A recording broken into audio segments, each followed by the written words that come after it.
여호수아서 1장 9절에 보니까 내가 네게 명한 것이 아니냐, 강하고 담대하라. 네가 어디로 가든지 네 하나님 여호와가 너와 함께 하느니라. 명령입니다. 내가 네게 명한 것이 아니냐, 강하고 담대하라.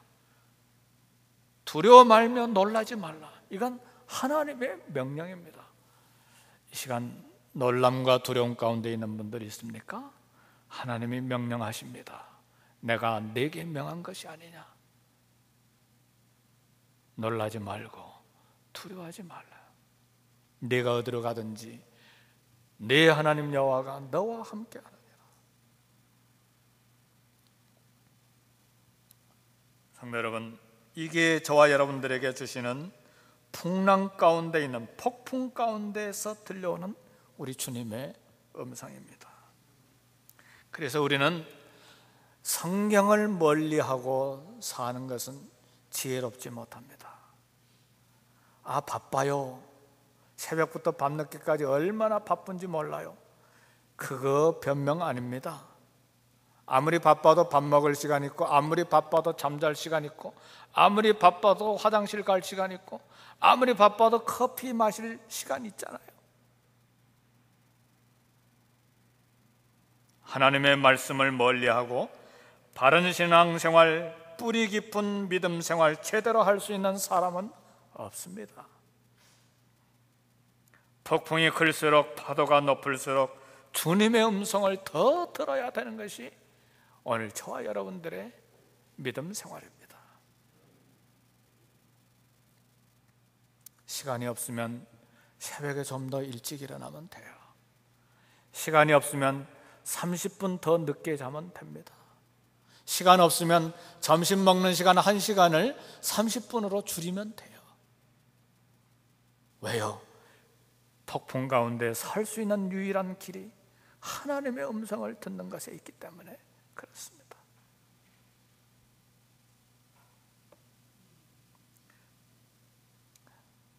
그래, 우리 제자들이 주님을 깨우고 우리가 죽게 된 것을 돌보지 아니하십니까? 할 때에 주님의 응답이 왔습니다.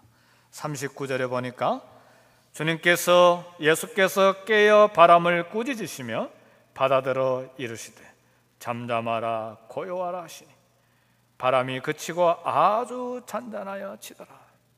우리 예수님이 얼마나 피곤하셨는지 몰라요. 수많은 군중들이 몰려와서 병고침 받고 말씀 듣기 위해서, 그리고 또 비유로 말씀하시니까 제자들이 비유가 뭔지 이해를 못하니까 따로 모아놓고 비유를 또 설명해 주시고, 그래 식사할 겨를도 없었어요. 그래 배를 타자마자 그냥 걸어 떨어지셨던 것 같아요.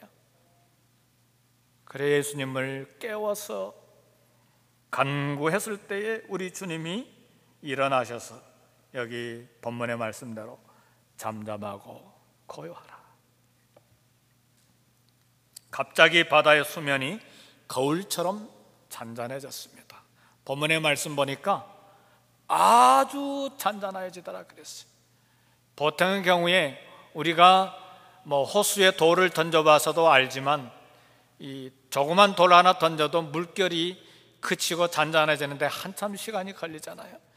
근데 광풍이 일어났으니 그 잔잔한 여진이 얼마나 오래 가야 되겠습니까? 그러나 오늘 본문의 말씀 보니까 순간적으로 아주 잔잔하여 지더라. 이게 우리 주님의 응답이었습니다.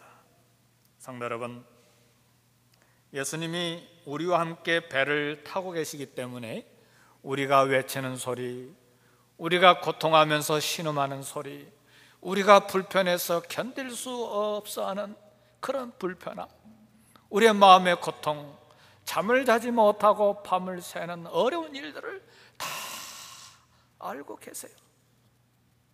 이것이 1년짜리인지 이 폭풍이 2년짜리인지 그것까지도 다 알고 계세요.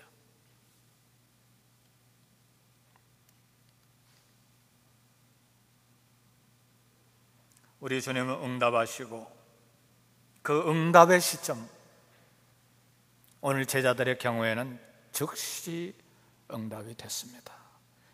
근데 우리에게 질문이 있어요. 아니, 오늘 제자들은 예수님을 깨우자마자 기도 응답을 받았는데 내 기도는 왜 이처럼 응답이 안 됩니까? 나는 기도에 능력이 없나 봐요. 하나님은 내 기도 응답 안 하시는가 봐요. 그런 소리 하지 마세요. 저와 여러분이 하나님의 자녀입니까? 우리 입속에 있는 신음소리 하나 놓치지 않고 우리 주님이 다 기억하고 계신 것을 믿으시기를 바랍니다. 성경에 보면 한 3가지 비유를 통해서 우리 응답에 대한 시점이 하나님의 손에 있는 것을 알 수 있습니다. 18년 동안이나 혈류병에 들었던 여인, 아마 남편도 떠났을 거예요. 매일처럼 혈류가 이렇게처럼 하혈하는데 누가 그 여인 옆에 있겠어요? 그 율법으로는 이 피 흘린 여자는 사람 옆에 가면 안 돼요. 부정하기 때문에. 그러니 여성을 잃어버리고 이 자존심과 처절한 낙심한 마음이 10수년간 계속됐어요. 사람 앞에 나서서는 안 되고, 그래 아마 그걸 감추고 예수님 앞에 갔을 거예요. 예수님 이름 부르지도 못하고 내가 예수님 옷가만 대기만 해도 나을 것이다. 예수님의 옷자락을 잡는 순간에 즉시 하혈이 멈췄습니다. 할렐루야. 예수님의 방법, 우리 주님의 응답의 방법이었어요. 근데 성경은 한 말씀만 붙잡고 있으면 오해가 많아져요. 그리고 우리 하나님은 차별하신다, 편애하신다, 그런 말을 할 수밖에 없어요. 그러니까 성경을 이해할 때는 전체적으로 봐야 돼요. 예수님이 베다니에 살고 있는 나사로를 얼마나 사랑하셨습니까? 병들어 죽게 됐어요. 그래서 그 누이들이 예수님께 사람을 보내가지고 우리 오라버니가 죽게 됐으니까 빨리 오세요. 나사로를 사랑하셨던 우리 주님 얼마나 빨리 달려가서 고쳐주고 싶었겠습니까? 근데 우리 예수님 평소에 그런 태도와는 달리 그냥 이틀이나 그냥 세월을 보냈어요. 이틀이 지나가지고 이틀 더 다른 데 계시다가 가는 동안에 또 이틀이 지나버렸기 때문에 나사로가 죽은 지 나흘이 돼버렸어요. 무덤 속에 들어갔어요.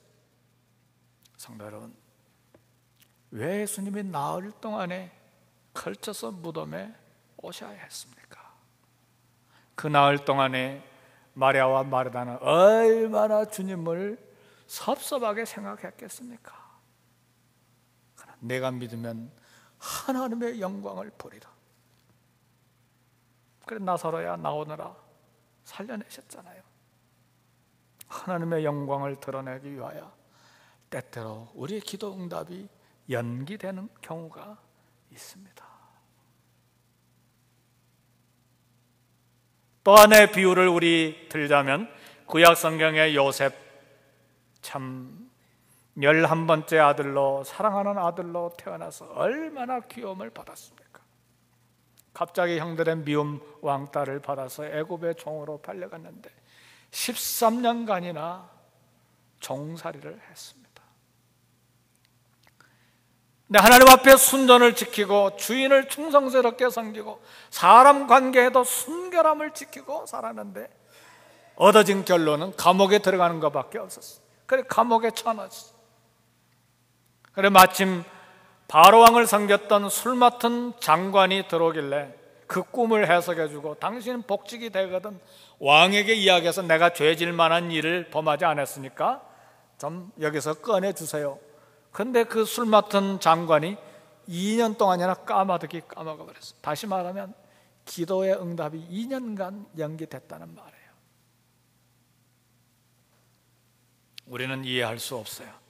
최근에 고고학자들이 애굽에서 나온 도서관에서 발견한 토판, 진흙을 구워가지고, 그때는 종이가 없었으니까 거기에다 전부 진흙에다 구워가지고 글을 써서 불에다 구워가지고 문서를 남겨놨잖아요. 그게 고고학자들에 의해서 발견이 됐는데 보니까 애굽의 장정들이 정치에 나가서 일할 수 있는 나이가 30살이었어요. 요셉이 국무총리가 됐던 나이가 몇 살이었죠? 30살이었어요. 그러니까 2년간 기다릴 수밖에 없는 상황이었죠.